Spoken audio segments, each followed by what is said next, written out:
Good morning. Welcome to World Without Rule of Law. We're here on the Southern Virginia homestead. And this is another segment of an unscripted moment. Today I want to talk about forgiveness. So, something I've been thinking about for a while. We all know, like, we should forgive, right? That's pretty easy. Like, you know, it's even in the Bible, right? It's biblical. Jesus told people how to pray. He said, pray after this manner. The Lord's Prayer, right? Right in it says, you know, to ask for forgiveness. Forgive us our trespasses as we forgive those who trespass against us. So we should ask God for forgiveness for the things that we do. And we should forgive those who we have aught with, you know, who do things against us. It's a pretty easy concept to grasp, but it's much harder to actually do, right? We see families, friendships fractured for years over issues that people can't let go of. A lot of times, trivial issues. Sometimes not so trivial, right? There's actually I guess it's a radio program, but it's on YouTube.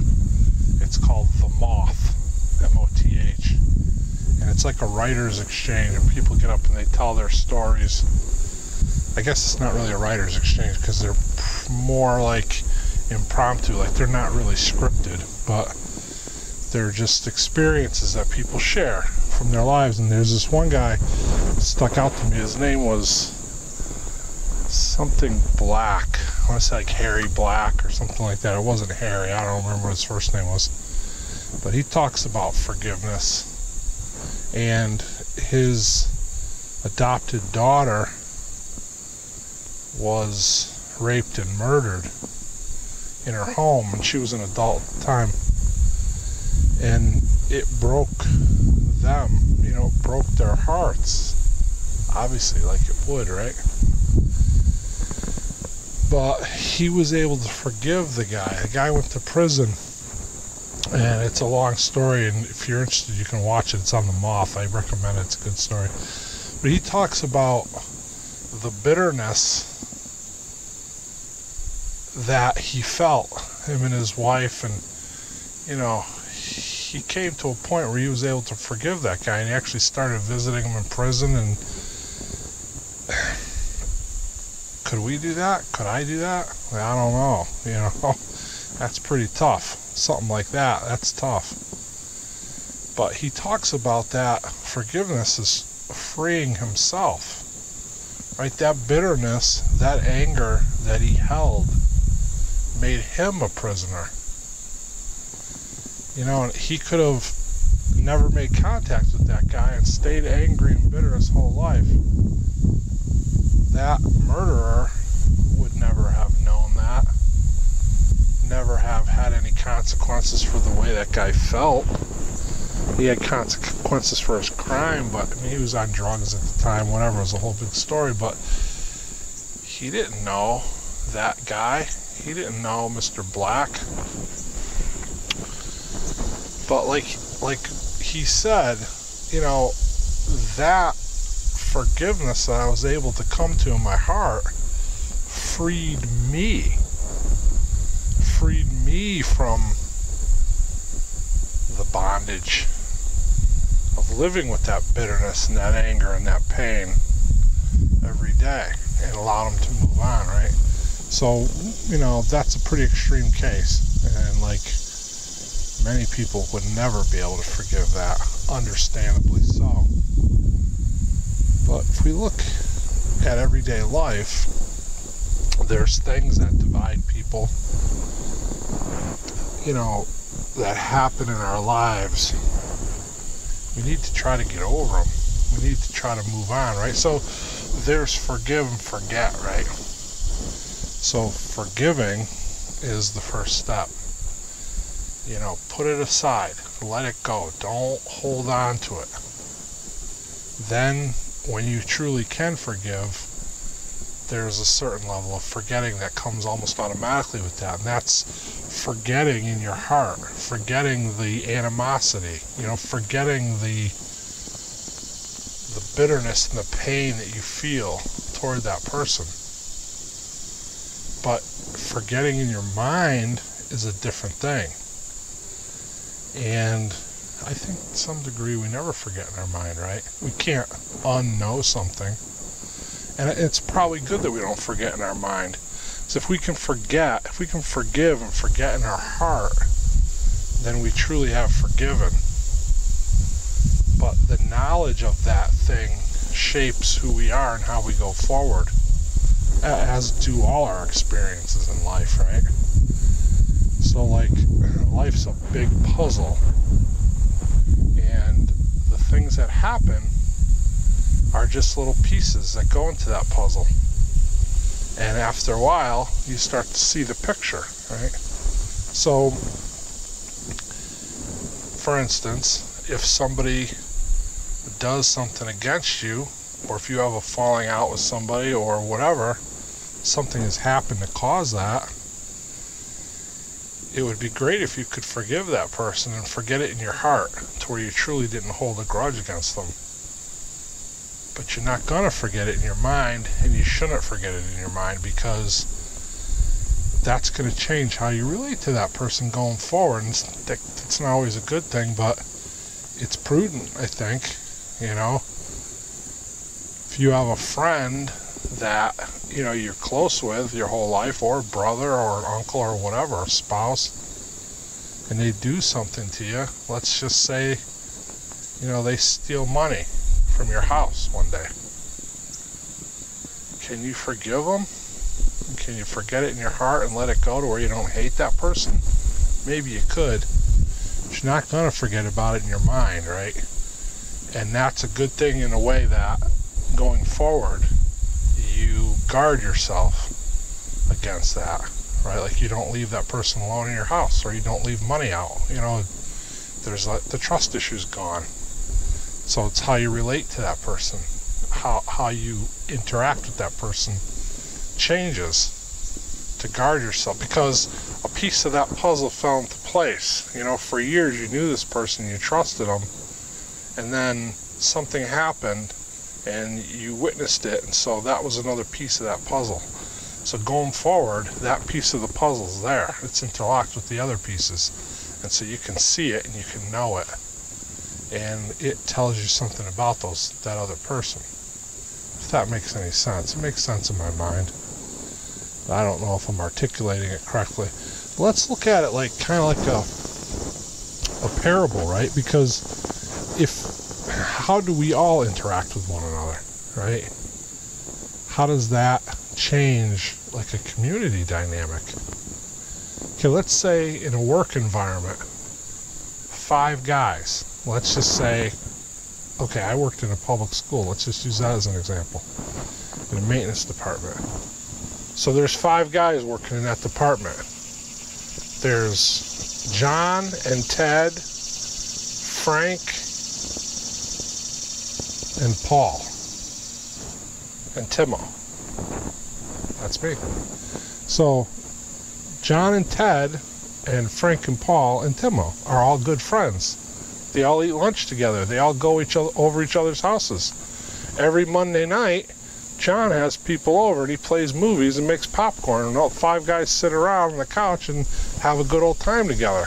Every Tuesday night, Ted invites people over his house and he plays a movie and makes popcorn. Everybody sits around and has a good time. Then one day, Ted and John have a falling out. Something happens between them. It's not about right or wrong. It's not about blame. Right? Obviously, probably, one of them might be a little more right than the other. That's not for this discussion, but let's just say John and Ted have a falling out. Now they don't eat lunch together anymore. Now they don't go over each other's houses for movie night. Now they don't talk to each other and work. That's between them, right? But what about Paul and Timo and Frank? right? What about the other 3 guys? Where, you know, what do they do? Like, so here we are eating lunch at work. Ted's over there at that table. John's over there at that table. Well, Frank, Paul, and Timo like John and Ted. I don't want to eat at separate tables. I want everybody to be at the same table. Paul, Timo, and Frank. What happens to them? Right? Now, you know, without peeling back too many layers, right? You're going to know certain things about John, and you're going to know certain things about Ted. And if you just sit back and you watch, my father used to say, right? He had kind of a unique way of saying things. But he used to say, keep your eyes open and your mouth shut, and you learn more. Right? It's like the wise old owl sitting in the oak, you know, the wise old owl sitting in the oak. Let's see if I can remember it. The more he saw, the less he spoke. The less he spoke, the more he heard. Wasn't that owl a wise old bird? So, like, just sit back and watch. And you know things about Ted, and you know things about John. And you watch the way Ted and John interact after their rift. And pieces of that puzzle start to fall into place. And so, for instance, here's a good one, right? John and Ted, both friends of Timo. Timo can watch John and Ted interact at work now. They don't like each other anymore. So Monday night, John used to have everybody over his house for movie night. Tuesday night, Ted used to have everybody over his house for movie night. Well, John still has you over Monday night. He still invites you over. Ted starts scheduling his movie night on Monday night because he's trying to, like, get back at John. But John is kind of like, he's not playing that game. He's just like, listen, we had a falling out.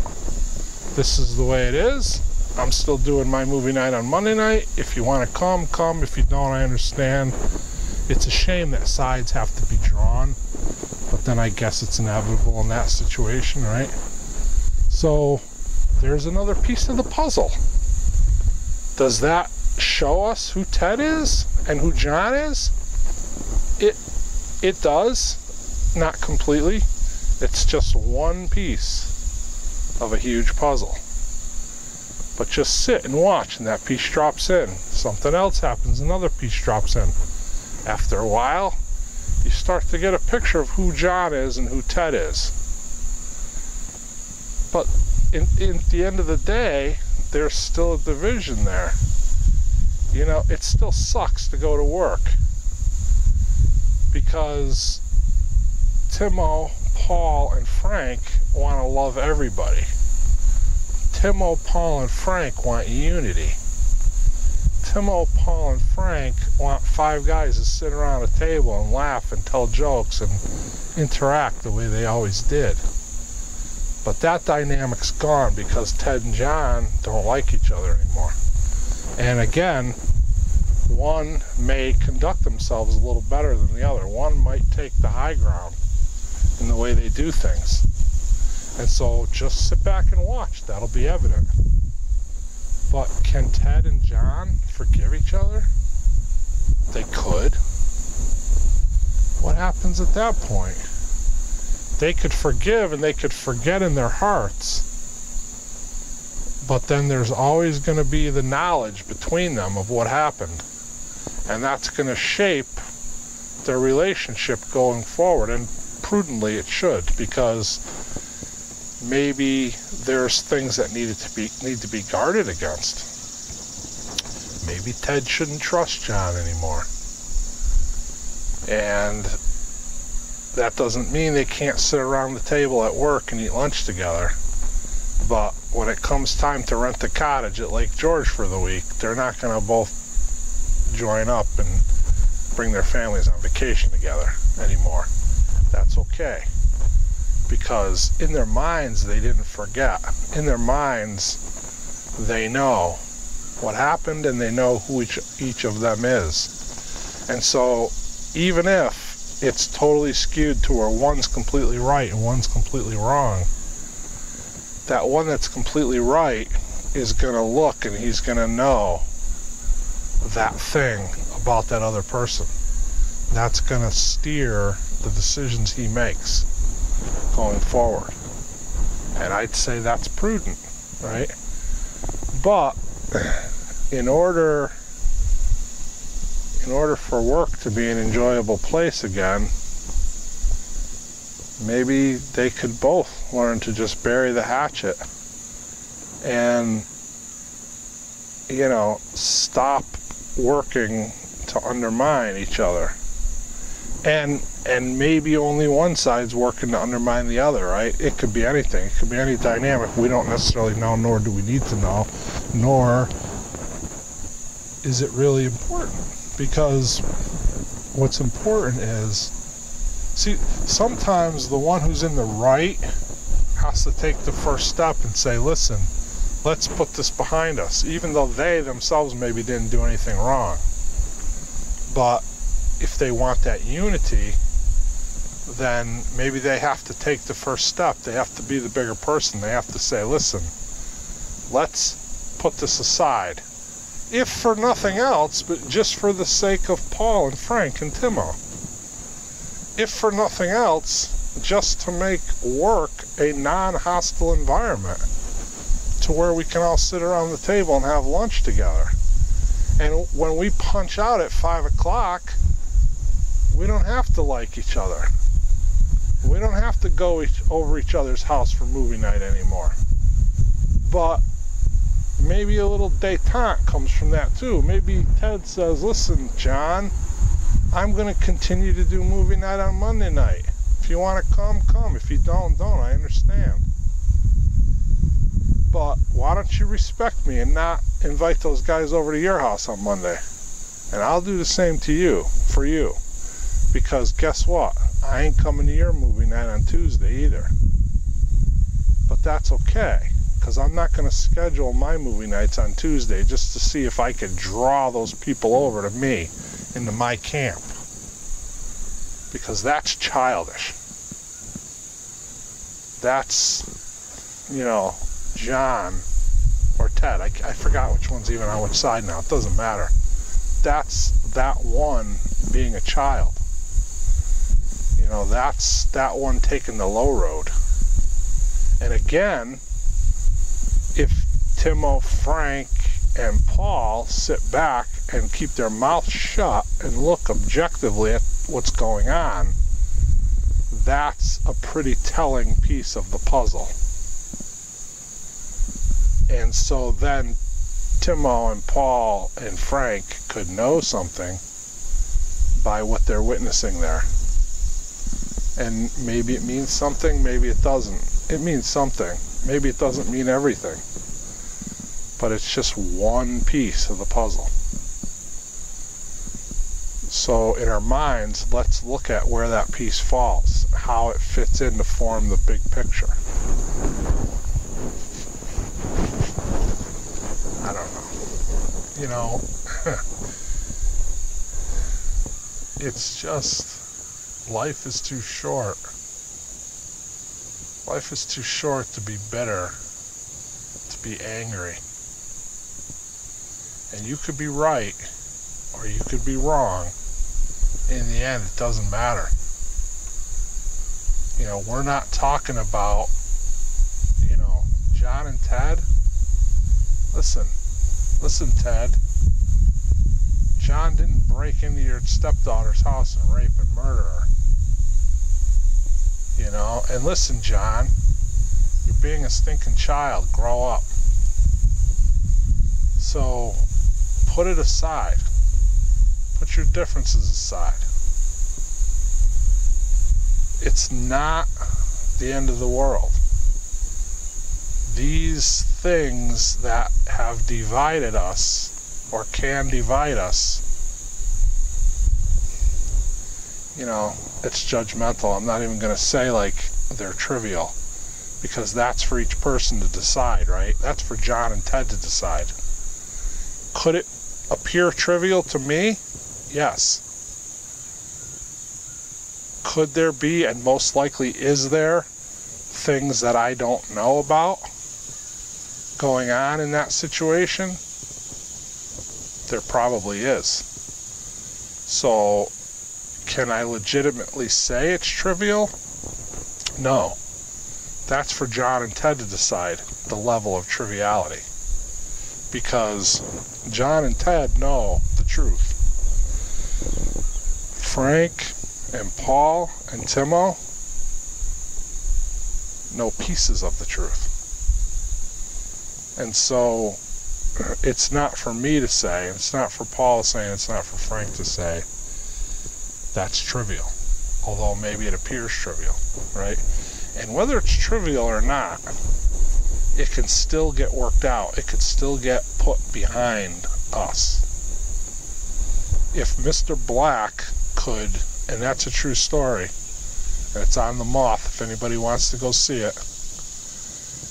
If Mr. Black can forgive the drug addict who raped and murdered his stepdaughter, then Ted can forgive John, and John can forgive Ted for whatever the things are that caused them to eat lunch at different tables at work.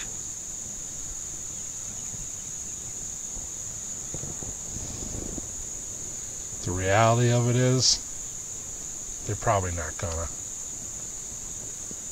And the sad part is,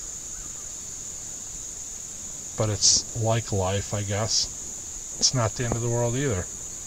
But the sad part is, Timo and Paul and Frank have to still go into work every day and watch John and Ted being separated. And every day at lunch they have to make a decision. And every night, at movie night on Monday and Tuesday, they have to make a decision. And you know what? Timo, Paul, and Frank, maybe they like John and Ted. There's nothing wrong with that. And not only do they maybe like John and Ted, because Timo, Paul, and Frank could like John and Ted, right? They can also look and say, from what I know, I believe Ted's in the right and John's acting like a child. Again, do I know everything? No. Could I be wrong? Yes. But as I watch the pieces of the puzzle, and as I have watched the pieces of the puzzle, and as I keep my mouth shut and my eyes open, I can kind of see the picture that forms from the pieces of the puzzle that drops. So I think that I'm judging the character of Ted and John pretty accurately. But see, at the end, it doesn't matter, because what happens to Timo, Paul, and Frank? You know? Because maybe Timo had a barbecue once a month at his house, and everybody would come over. And Timo can live with the fact that Ted and John aren't coming, or one of them's not coming, or Ted's saying, I'm not coming if John's going to be there, or John's saying, I'm not coming if Ted's going to be there. You know what? Then don't come. But here's the part that really hurts. Maybe now Paul's not coming either, because Paul's loyal to John and Frank's loyal to Ted. So now when Timo has a barbecue, not only doesn't John and Ted come, Paul and Frank don't come either. And Timo likes Paul, and he likes Frank. And they got along good together before. But now, because of something that didn't even happen to them, Frank doesn't come around anymore. Neither does Paul. And Timo misses John and Ted. He misses Paul and Frank too. So that fracture has touched every aspect of the relationship between the 5 of those individuals. The fracture between John and Ted has hurt Timo, and it's hurt Paul, and it's hurt Frank. And so now when we go to work, there's not one table with 5 guys sitting around it. There's 2 tables. And the reality is, Timo, Paul, and Frank have to decide which table they're going to sit at. And John and Ted can say, well, it's okay, you know, you don't have to choose a side. But really, though, you do, right? You can't make that choice to stay neutral. You can make the choice to stay neutral, but try to really do it. See where it goes. You're going to fall on one side or the other, whether you want to or not. And there's... Sorry about that, my camera died. It just spontaneously shut off, as it does sometimes. Perhaps that's the Father's way of telling me, you've said enough, you big giant knucklehead. So, I'm going to end with that. But I just want to say that forgiveness is something that can be achieved in any situation if we want it bad enough. It's something that we should all try to do, and it's something that usually is not easy to do. I just want to say that I love you all, and going forward, let's strive for unity. God bless you. Thanks for watching. You must pay for everything in this world one way and another. There is nothing free except the grace of God.